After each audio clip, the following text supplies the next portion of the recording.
Eyewitness News presents Newsmakers, winner of the Pennsylvania Association of Broadcasting Award for Excellence in Public Affairs Programming, with your hosts, Jayne and Bugda and Andy Mahalchik. Hello and welcome to Newsmakers. I'm Jayne and Bugda. Since 2003, Ruth's Place has welcomed homeless women, giving many of them a second chance in life. Today, we'll take a look at Ruth's Place many programs and services and find out how you can be part of their growing mission. I'll introduce you to my guests, and our discussion will begin when this edition of Newsmakers begins right after this. Welcome back to Newsmakers. I'm Jayne and Bugda, and today we are talking about Ruth's Place. It's a women's shelter here in Luzerne County, and it's been part of our community, and it's a necessity, and it's been growing ever since it's opened its doors. And today I am joined by two young women who are leaders in our community who are very passionate about what they do down at Ruth's Place. And I am joined by Crystal Kozlowski, who is the program coordinator, and Rainey Boyle, who is a group leader at Ruth's Place. And girls, thank you for joining us today. I know you're always busy, always have a full house at Ruth's Place.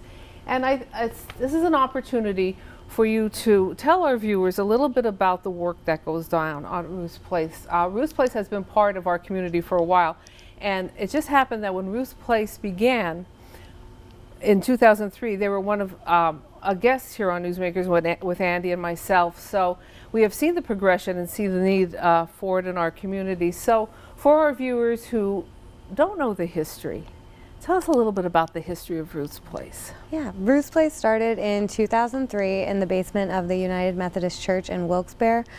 Pastor Keith and his wife Julie noticed that women were sleeping outside on the steps of the church.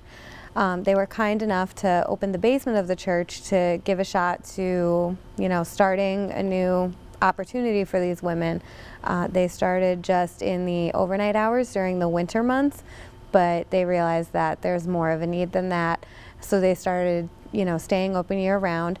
At one point, the church had to close, so Ruth's Place found itself homeless for a time being. We had to fight zoning and opinions of, people not wanting a program like this in their community in order to establish ourselves as necessary in the community. So at that point, we found our permanent location in North End. We've been there ever since 2009, and once we moved there, we were able to be open 24/7, offer more supportive services, and just provide a more comfortable environment. And when we talk about Ruth's Place, we hear about women that come to the shelter, and we're looking at video that you sent to us and photos, and there was one photo that struck me. It said, "We aren't bad women, we are women in bad situations." So tell us a little bit about the women that you help at the shelter. We help an array of women from all different backgrounds, ethnicities, walks of life. Some women, were one paycheck away from ending up homeless and lost a job, so they had to come to our doors. Sometimes it is a domestic violence issue. DV might be full, but for the most part, there's not a specific demographic that homelessness hits. It hits everyone.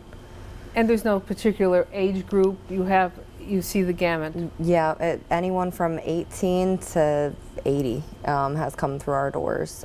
So even older. Yeah, it happens, And when you were talking about someone being one paycheck away, and that, how do you find out about Ruth's Place? How do they come to find you? Most people hear from friends. Most people show up to agencies we work with, like Catholic Social Services or CEO, and ask, I'm homeless, what do I do? And they refer them to us.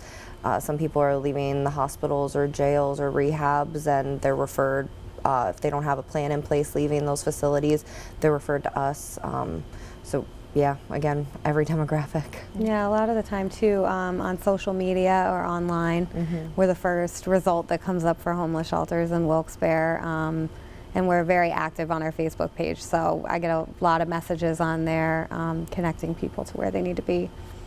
And you mentioned somebody that's older, looking, that may be out, and I think we all sometimes have a stigma that we associate with someone being homeless. And And that's really not the case. You know, when we think of someone, we think automatically we think of someone who has maybe a problem with drugs, which I'm sure they do, but that's not always the case. Yeah, a lot of the time people will say that when they come to Ruth's Place, they don't know who's a staff member, who lives there, who's visiting. You really can't tell by looking at somebody what kind of situation they're in their life. And I think many people don't realize that, you know, situations change in life, and for anybody, that could be them at any day. So sometimes it's hard to say, to put categorize someone to be who's at a shelter. So we were talking a little bit about the shelter. How many beds do you have there? We have 21 beds on any given night. We're pretty much always full or just about there. And then also when it's below freezing, we go up to 25. So we have 4 additional emergency beds. And we also have a habit of not really turning anyone away, so sometimes it even spills over into the couches. You never know. So you're always full. How long is a typical stay when someone comes to Ruth's Place? Is there a typical stay? It varies dramatically because some people, it really was just a situation at home that needed to be resolved, and then they can go back relatively quickly within a week, maybe just a night or two. They needed to get some space and figure out what they were going to do. Other times, you know, there could be some more barriers to overcome. It could take a little longer. So it can be anywhere from 1 night to 60 nights, depending on the severity of the situation. But last year we averaged about 17 days was our average shelter stay. And this time of year, the shelter stays tend to be a little bit longer due to snow, inclement weather, them not being able to go and put the footwork in looking for jobs and stuff because they're stuck at home, snowed in. And are you only open at night, or are you open during the day as well? We're open 24/7. So do the women go anywhere during the day, or do they stay there? No, absolutely. A lot of our women actually work, you know, so they're out, you know, going to work every day. And then also putting in that footwork, like Rainey said, out and about, looking at apartments, going to agencies, getting connected, making progress. So we're usually pretty empty during the day, even though we are open. And there's somebody always there 24/7 too. Always, for someone yes. to come in. Take us a little bit through the process. If a woman comes to you and says, I need help, what is the first step? What happens? We do a phone assessment. That's the first contact. That is mostly, it's not to turn anyone away or weed anyone out or anything like that. It's just to be sure that we're the proper place because there is a domestic violence shelter for those kinds of situations. And we need to make sure that they fit the criteria that our program is looking at, because sometimes people need homelessness prevention assistance. They still have housing, but it's, you know, up in the air if they're going to be evicted or something like that. So we'll, you know, try to make sure they maintain that housing first. But once the phone assessment is done and they come in, we do a brief intake. It's not a lot of paperwork. We've really narrowed it down so that it's a quick process. We get them settled into a bed with, you know, new bedding, and we make sure that they're able to do their laundry, take a shower. We give them all the personal care items they need. We'll give them a voucher to our thrift store if they need clothing. From there, they'll meet with the case managers who will, you know, help them set their goals. They'll work with Rainey in the evenings for her life skills classes and groups and different events. And we just take it one day at a time from there. And we are a food pantry, so we are able to feed someone when they walk through our doors as well. I was going to ask about that. Do you serve meals at Ruth's Place? We don't actually serve the meals because we've come to find out that if you live in a place that serves you meals, your benefits would get suspended for that time being. For us, we just feel that that's a complication that's not necessary. So we provide the food pantry. We have a full residential kitchen, 2 stoves, 2 microwaves. We provide everything they would need. The women tend to take on the responsibility of making some communal meals, making sure that the new ladies have food and aren't struggling or anything like that. So they help each other out. I was going to say they probably become like sisters or daughters or mother to each other to just kind of guide them along. Yeah, women tend to naturally in groups build a type of family structure, so we definitely see that a lot. And it's really funny that you guys said that because today we had a past intern come in. She now works for a separate VOA program, and she was saying, because someone was communally cooking for everyone and saying, did you get a plate, did you get a plate? And she's just like, there's always the mother in every house here. So that's nice. Now, as a group leader, tell us a little bit about what you do. My main job is to schedule events and activities for the ladies, because we do get a great deal of community support. So when anyone wants to come in to do anything, whether it's cook, do nails, makeup, cut hair, AA, NA, YVADs, CEO was just in to do a nutrition program tonight. So that's the main thing, is to schedule that. But then 3 nights a week, Mondays, Wednesdays, and Friday nights, during house meeting time, we go over different life skills classes. This week we're going over resume building. So if they have income or have a job and they don't want to revamp their resume and have our employment advisor look it over to make it better or edit it or anything like that, they just have to fill out the worksheet with an objective statement. There we go. And their past experiences and things like that, so that down the road they have this to then kind of put into the format, because I gave everyone the format too.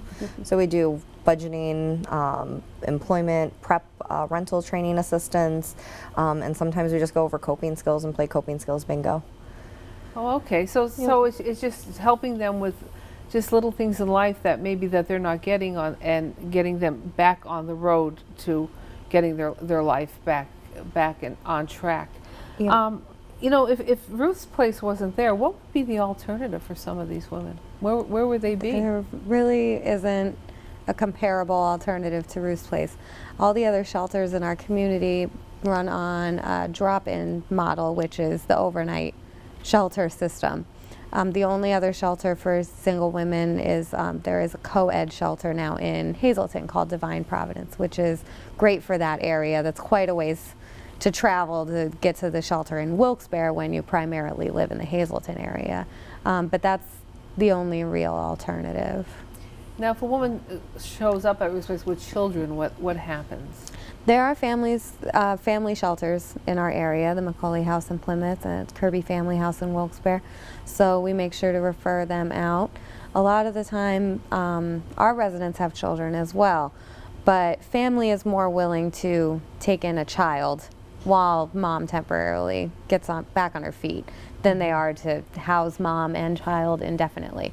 So we found that that's usually the best resource for our women in order to keep them close to their children, keep their children with the family. And they are allowed to see their children? Yes, yes, So absolutely. We do, visiting hours are open all day. Mm-hmm. It's just at nighttime we wouldn't be able to house them in our facility, but we give every opportunity for them to stay together. There's exceptions with, like we just had a Halloween party and stuff. They were able to bring their children, nieces, nephews, and stuff like that.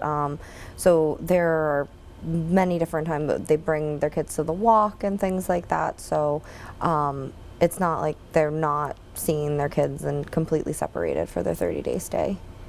You know, many times, when we look at people, sometimes we see a homeless person on the street and sometimes a woman. And, I don't think we associate homelessness with women. No. A lot of times when we think someone's homeless, unfortunately, it's a man.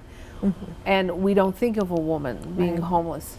But when we see a woman that may be homeless and we see her on the street and we may wonder, why isn't she getting services, or why isn't she in a shelter? Are there some people that may refuse to come to a shelter? There are always people who would refuse. Some people are just not comfortable in a communal type of environment. Being around a lot of other people makes them anxious. So they find it just easier to live in solitude. We do offer services, though, to women who are not in our shelter. So if anyone is unsheltered, we offer showers, food pantry services, and access to the personal care items. And we would also offer some light case management if needed. So we're always trying to meet people where they're at, basically. Not everybody is going to fit the idea you have of a homeless individual or fit you know, someone who is very wanting to get back on their feet and have a, you know, typical housing experience. Some people actually enjoy, you know, living outside, Right. you know, and that's something to consider when you're looking at serving homeless people. As people who, two young women who see this every day, and you live it every day, you see, explain to our viewers what the need is for homelessness, especially among the women population, because I don't think maybe we don't have a good grasp of the need in our area. I think for women in particular, it's understanding trauma and the effect that it can have on somebody's life, the way it can change them fundamentally, and just approaching people in a sensitive way to that. Not expecting people to do what you think they should do always, and, you know, live exactly the way that you envision they should. Some people are just different in a way, you know, and we have to accept them for who they are, work with them if it, you know, comes down to mental health treatment or drug and alcohol treatment. It's not telling them to stop these things to just get better. You know, you have to meet them where they are and take it slow, and, you know, take the time to get to know somebody and figure out what is the best possible solution for them. If that means, you know, living with family indefinitely, if that means, you know, living from place to place as it comes and goes, that's what you have to do for them.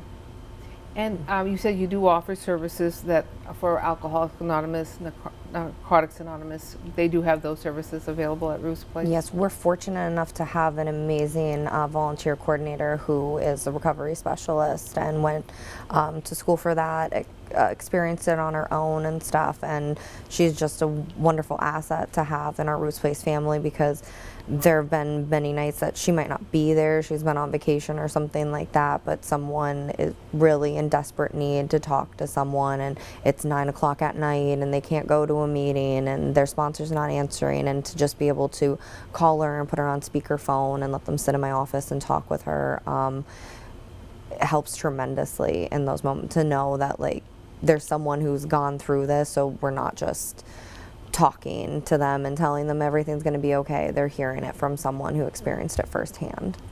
Well, we're going to take a quick break, and when we come back, we're going to talk more about Ruth's Place, talk a little bit about some of their fundraisers, and also about what they need. We're going to talk a little bit about their wish list. Information on today's show can be found on pahomepage.com or under the Newsmakers link. You're watching Newsmakers, and we are a proud recipient of 3 Pennsylvania Association of Broadcasting Awards for Excellence in Public Affairs Programming. We'll be right back.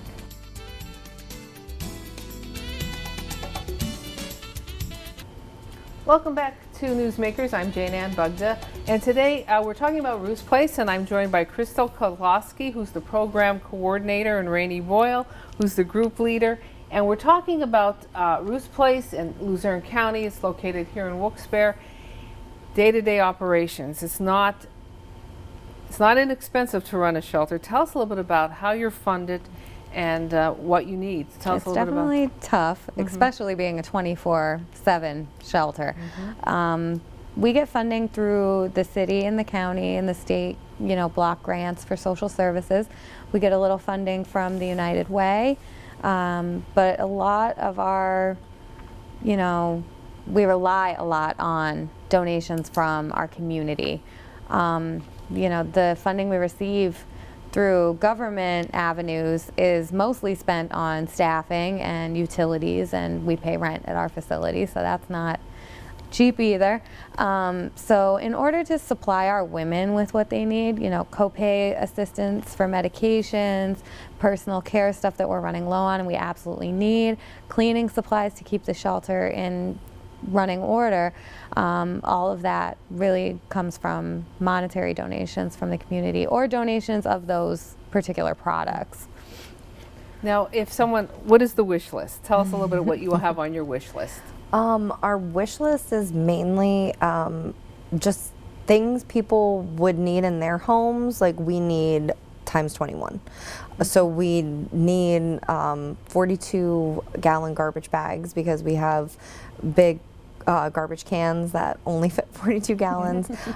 We always are in need of personal care items and socks and underwear this time of year, because our motto is when someone comes in, we immediately give them personal care items to shower, a clean towel, washcloth, change of clothes, socks, underwear, those types of things. So we're always in the need for just the laundry detergent, because our washers are constantly running. If we're open 24/7, our washers are basically running 24/7 a day. And I will have a wish list on pahomepage.com so people can see the entire list. And they can, where should they bring clothing if someone has clothing? That's the only thing. Lately, we've had to redirect clothing donations to the Volunteers of America thrift store. Since we're a program of Volunteers of America, our residents are able to shop there for free, and we just do not have the storage space at our facility for the clothing. So since they shop there for free, it's just easier for us if it's redirected there. And people should also keep in mind that all participants in all Volunteers of America programs are able to shop there for free. So you're really giving back to the community when you take it to that thrift store in particular. And of course, monetary donations are always welcome as well. Yes. And we have the number and address where to send monetary donations. How about volunteers? Could you use some volunteers? Always. Always. Tell us how you can, who can volunteer and how someone can volunteer. Everyone can volunteer. Even our ladies, after they've been out of the shelter for a couple months, can come back and volunteer, and some have. We're always in the need of volunteers and interns. Volunteers help the ladies complete their chores or have cooked for them, ran a class, played games during the day, help us organize our storage pantry with all the donations that we get and things like that, make the welcome bags. So when someone comes in, we're not wasting time going through and grabbing everything from the storage room, just hand them a bag.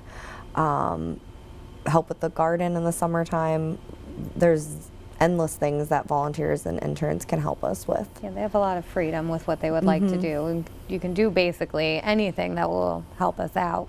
So just give you all a call and find out what you need, and you can organize something around their needs and their programs for Ruth's Place. What is it like to be with Volunteers of America? Tell us a little bit how you joined forces with them. Yeah, we were very independent before we merged with Volunteers of America. But it was getting to a point, running a shelter is, not easy, like we said, funding wise. And there is a point where, sometimes the funding is slow to be released. And we were finding ourselves, kind of below water with that. It was very hard. There, we weren't paying the staff, the residents were suffering. So it was just a time when we were, down in the dumps a little bit, and Volunteers of America found our program and was interested in it and approached us to help us, stay afloat and make sure we stay open, and they were a blessing to us.